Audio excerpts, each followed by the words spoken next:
ತಿಪಟೂರು ತಾಲೂಕಿನ ನೊಣವಿನಕೆರೆ ಶ್ರೀ ಕಾಡುಸಿದ್ದೇಶ್ವರ ಮಠದಲ್ಲಿ 3 ದಿನಗಳ ಕಾಲ ಶ್ರೀ ಅಜ್ಜಯ್ಯನ ಜಾತ್ರೆ ನಡೆಯಿತು.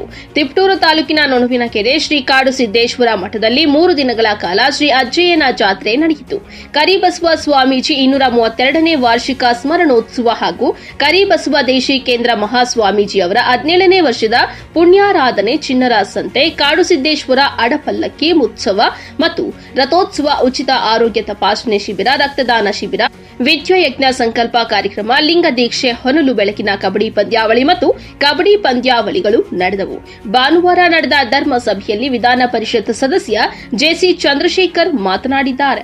ನಂತರ ಮಾತನಾಡಿದ ತಿಪಟೂರು ಶಾಸಕ ಕೆ ಷಡಕ್ಷರಿ, ಈ ಬಾರಿ ತಿಪಟೂರು ಕ್ಷೇತ್ರವನ್ನ ಜಿಲ್ಲೆಯನ್ನಾಗಿ ಮಾಡುವ ನಿಟ್ಟಿನಲ್ಲಿ ನನ್ನ ಹೋರಾಟ ಇದೆ. ನೊಣವಿನಕೆರೆಯ ಶ್ರೀಗಳು ನೊಣವಿನಕೆರೆಯ ನೀರನ್ನ ತಿಪಟೂರಿಗೆ ಕುಡಿಯಲು ಕೊಡಲು ದೊಡ್ಡ ಮನಸ್ಸು ಮಾಡಬೇಕು. ಅವರು ಒಪ್ಪಿಗೆ ಕೊಟ್ಟರೆ ಮುಂದಿನ ಕಾರ್ಯ ನಾನು ಮಾಡುತ್ತೇನೆ ಎಂದು ಹೇಳಿದ್ದಾರೆ. ಈ ಸಂದರ್ಭದಲ್ಲಿ ವಿವಿಧ ರಾಜಕಾರಣಿಗಳು ಹಾಗೂ ಕೆಲ ಮಠಾಧೀಶರುಗಳು ಸಹ ಈ ಅಜ್ಜಯ್ಯನ 3 ದಿನಗಳ ಜಾತ್ರೆಯಲ್ಲಿ ಪಾಲ್ಗೊಂಡು ಯಶಸ್ವಿಗೊಳಿಸಿದ್ದಾರೆ.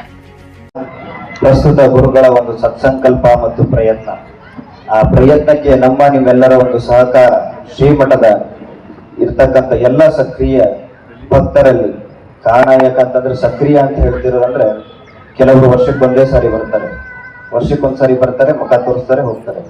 ಇನ್ನು ಕೆಲವು ಭಕ್ತರು ಏನಂತಂದ್ರೆ ಅವ್ರು ಸುಖಕ್ಕೆ ಬರಲ್ಲ, ಬರೀ ನಮ್ ಕಷ್ಟಕ್ಕೆ ಬರ್ತಾರೆ. ಏನಂತಂದ್ರೆ ಯಾವಾಗ ಮಠಕ್ಕೆ ಏನಾದರೂ ವ್ಯವಸ್ಥೆ ಬೇಕಾಗಿರ್ತದೋ, ಏನು ಅವಶ್ಯಕತೆ ಇರ್ತದೋ ಅವಾಗ ಬರ್ತಾರೆ, ಅವ್ರ ಸೇವೆಯನ್ನ ಸಲ್ಲಿಸ್ತಾರೆ, ಸೇವೆ ಸಲ್ಲಿಸಿ ಗುರುಗಳ ಆಶೀರ್ವಾದ ಪಡಿತಾರೆ, ಹೋಗ್ತಾರೆ. ಇನ್ನೊಂದು ರೀತಿ ಭಕ್ತರು ಏನಂತಂದ್ರೆ ಅವ್ರು ಬರ್ತಿರ್ತಾರೆ, ಹೋಗ್ತಿರ್ತಾರೆ, ಅದು ಅವ್ರು ಏನ್ ಮಾಡ್ತಾರಂತ ಅವ್ರಿಗೆ ಗೊತ್ತಿರುತ್ತೆ ಅಷ್ಟೇ. ಈ ಮಠದಲ್ಲಿ ಎಲ್ಲ ಜಾತಿ ವರ್ಗಗಳಿಗೂ ಆ ಒಂದು ಅವಕಾಶ ಏನಪ್ಪಾ ಅಂದ್ರೆ ಗುರುಗಳ ಆಶೀರ್ವಾದ ಪಡೆಯುವಂಥದ್ದು.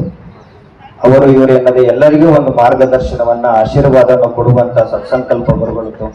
ನನಗಿಂತ ಬೇಕು ಅಂತ ಈಗಲೂ ಗುರುಗಳನ್ನ ಬುದ್ಧಿ ಆಶೀರ್ವಾದ ಮಾಡಿದ್ದೇನೆ ವಿನಃ ನನಗೆ ಸೀಟ್ ಕೊಡಿಸಿ ಬುದ್ಧಿ ನನ್ನ ಮಂತ್ರಿ ಮಾಡಿ ಬುದ್ಧಿ ಅಂತ ಖಂಡಿತ ಕೇಳೋದಿಲ್ಲ.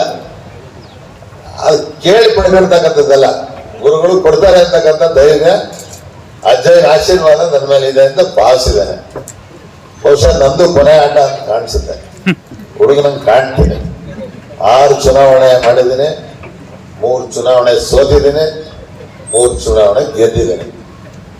ಇನ್ನೊಂದು ವಿಶೇಷ ಅಂದ್ರೆ ನನ್ನ ಕ್ಷೇತ್ರದಲ್ಲಿ 3ನೇ ಬಾರಿ ಯಾರು ಶಾಸಕರಾಗಿಲ್ಲ. ಅದು ಬೇರೆ ಭಯ ನನಗೆ. ಯಾರು ಗೆದ್ದಿಲ್ಲ ಕೂಡ 3 ಸರಿ ಇವನಲ್ಲಿ ಗೆಲ್ತಾನೆ. ನಾನು ಒಂದೇ ಮಾಡಿದ್ದು ಸದ್ಯ ನನಗೊಂದು ಕೈಗೆ ಸಿಕ್ತು, ಜನದ ಕೈ ಮುಗಿಯಕ್ಕೆ 5 ಪಂಚ ಗ್ಯಾರಂಟಿ. ಅದನ್ನ ಇಟ್ಕೊಂಡು ಹೊರಟೆ. ಎಲ್ಲಾ ಮನೆ ಹೆಣ್ಮಕ್ಳ ಹತ್ರ ಹೋಗಿ ಕೈ ಮುಗಿದು ಪ್ರತಿಯೊಂದು ಮನೆಗೆ ಹೋಗಿದ್ದೀನಿ, ಬಿಟ್ಟಿಲ್ಲ ನಾನು. ಯಾಕಂದ್ರೆ ಬಹಳ ನೊಂದು ಬಿಟ್ಟಿದೆ ರಾಜಕೀಯವಾಗಿ. ಈ ಸರಿ ನಾನೇನಾದ್ರು ಸೋತ್ರೆ ನನ್ನ ರಾಜಕೀಯ ಭವಿಷ್ಯ ಕೊನೆಯಾಗ್ತದೆ. ಮತ್ತೆ ಅದೆಲ್ಲದ್ರ ಜೊತೆ ನನ್ನ ಸ್ವಾರ್ಥ ಏನಿಲ್ಲ. 4 ಮಠಗಳ ಒಂದು ಅವಶ್ಯಕತೆ ಇತ್ತು ಅವತ್ತು ದಿವಸ. ತುಂಬಾ ಕ್ಲಿಷ್ಟಕರವಾಗಿದ್ದಂತ ಸಂದರ್ಭ. ನಾನು ಯಾಕೆ ಹೇಳ್ತಾ ಇದ್ದೀನಿ ಇದನ್ನ ಅಂತ ಅಂದ್ರೆ, ಗುರುವಿನ ಗುಲಾಮನಾಗುವ ತನಕ ದೊರಕದ ಅದಾದ ಮಾತ್ರ ಅವನು ಅನುಗ್ರಹ ಪಡೆಯೋದಕ್ಕೆ ನಮ್ಗೆ ಆಗತ್ತೆ, ಹೊರತು ಇಲ್ಲ ಅಂದ್ರೆ ಆಗೋದಿಲ್ಲ. ಕರ್ಕೊಂಡು ಬಂದಾಗ ಅಜ್ಜಿಯವರು ಡಿ ಕೆ ಶಿವಕುಮಾರ್ ಅವರು ಕರ್ಕೊಂಡು ಬಂದ್ರು. ನಿಜವಾಗ್ಲೂ ಕೂಡ ಡಿ ಕೆ ಶಿವಕುಮಾರ್ಗೆ ನಾನು ಯಾವತ್ತೂ ಋಣಿಯಾಗಿರ್ತೀನಿ ಈ ವಿಚಾರದಲ್ಲಿ. ಯಾಕೆ ಅಂತ ಅಂದ್ರೆ ನನಗೆ ಒಂದು ದೇವರತ್ರನ್ನೇ ಕರ್ಕೊಂಡ್ಬಂದು ನನ್ನನ್ನ ಬಿಟ್ಟರು ಡಿ ಕೆ ಶಿವಕುಮಾರ್ ಅವರು. ಅಂತ ಒಂದು ಕ್ಲಿಷ್ಟಕರವಾದಂತ ಪರಿಸ್ಥಿತಿನಲ್ಲಿ ನಂದು ಎಷ್ಟು ಮಟ್ಟಿಗೆ ಕಷ್ಟ ಇತ್ತು ಅಂತ ಅಂದ್ರೆ ಒಂದೊಂದೇ ಹಂತ ಅಜ್ಜ ಬಿಡಿಸ್ಕೊಂಡು ಹೋಗ್ತಾ. ನಿಜಕ್ಕೂ ಕಣ್ಮನ ಸಾಲದು, 100 ಕಣ್ಣಿದ್ರು ಸಾಲದು ಅಂತಾರಲ್ಲ, ಈ ಒಂದು ಅದ್ಭುತವಾದ ದೃಶ್ಯವನ್ನ ನೋಡಲು ಪೂಜೆಯ ಪಾದಾರಗಳಿಗೆ ಭಕ್ತಿಯ ಮಾಲಾರ್ಪಣೆ ಮಾಡಿ ಅಷ್ಟೇ ಭಕ್ತಿಯ ಭಾವವನ್ನ ತೋರ್ತಾ ಇದ್ದಾಳೆ ಲಕ್ಷ್ಮಿ.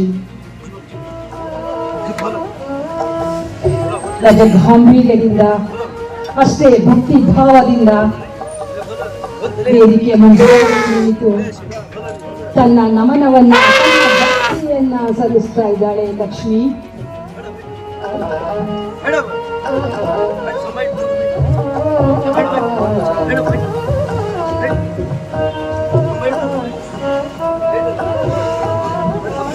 ಚಪ್ಪಾಳೆ ಬರಲಿ ಲಕ್ಷ್ಮಿಗೆ.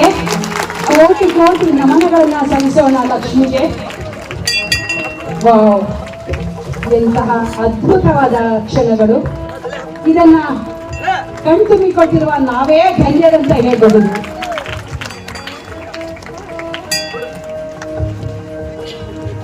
ಎಷ್ಟು ಚೆನ್ನಾಗಿ ಅದು ಮಾಡ್ತಾ ಇದ್ದೇವೆ. ಎಷ್ಟು ಜನ ಮಾತು ಕೇಳಿಸ್ಕೊತಾ ಇದೆ ಮಾವುತನ ಮಾತನ್ನ. ಎಷ್ಟೋ ಸಲ ಪ್ರಾಣಿಗಳಿರುವಂಥದ್ದು ಮನುಷ್ಯರಿಗೆ ಇರೋದಿಲ್ಲ ಆ ಗುಣಗಳು ಅಂತ ಹೇಳ್ತೀವಿ.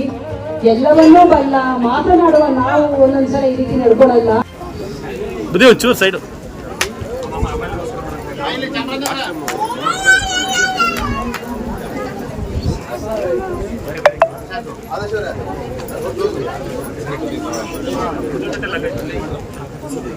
ಯಾರು ಬನ್ನಿ ರಮೇಶ್ ಯಾರು